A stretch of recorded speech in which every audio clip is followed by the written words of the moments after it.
सर्व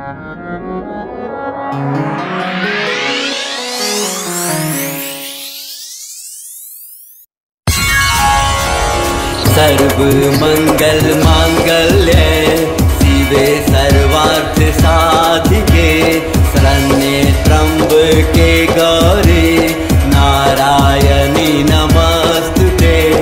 सर्व मंगल मांगल्ये शिवे सर्वार्थ साधिके शरण्ये त्र्यंबके गौरी नारायणी नमस्तुते।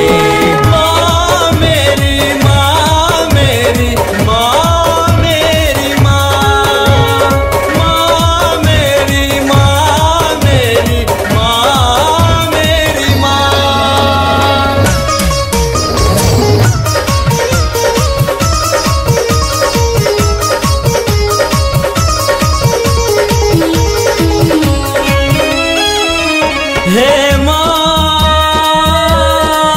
तेरा बाली, हे माँ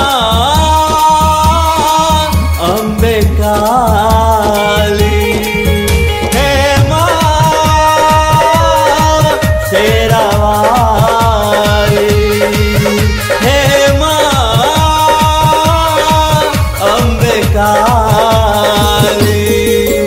सुन भगतन के पुकार माँ दियो दर्शन एक बार माँ दियो दर्शन एक बार माँ।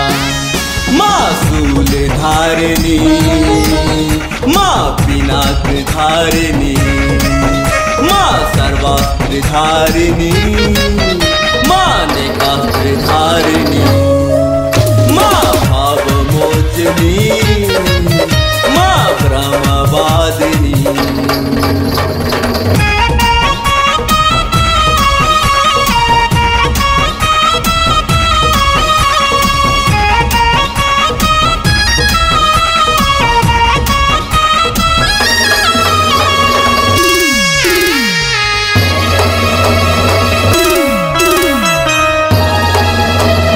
या देवी सर्वभूतेषु मातृरूपेण संस्थिता नमस्तस्यै नमस्तस्यै नमस्तस्यै नमो नमः। अहि के पूजा माँ दिन रात करै छी, अहि के दर्शन ले हम तरसै छी। हमरो त सुनु माँ हम छी निराश यो, अहि से जुड़ल हमर कतेक आस यो। हो अहि के पूजा माँ दिन रात करै छी, अहि के दर्शन ले हम तरसै छी। हमरो त सुनु माँ हम छी निराश यो,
देवी सर्वभूतेषु शक्तिरूपेण संस्थिता नमस्तस्यै नमस्तस्यै नमस्तस्यै नमो नमः।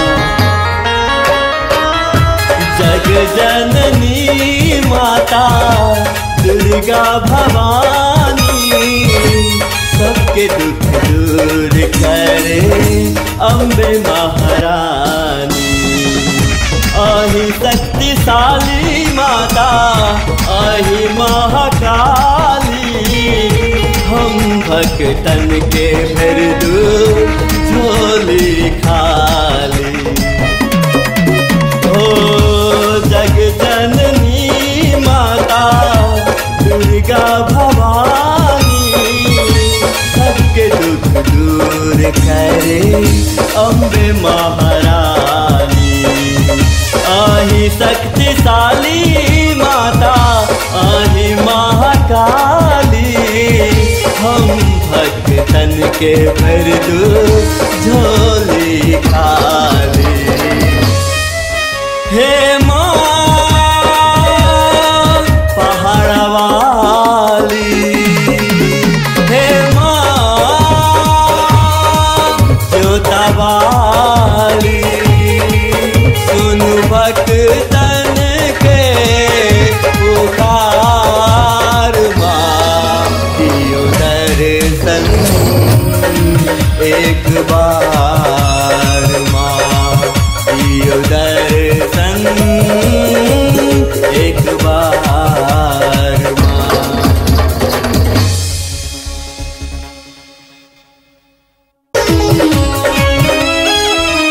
हे माँ तेरा बाली हे माँ अम्बे काली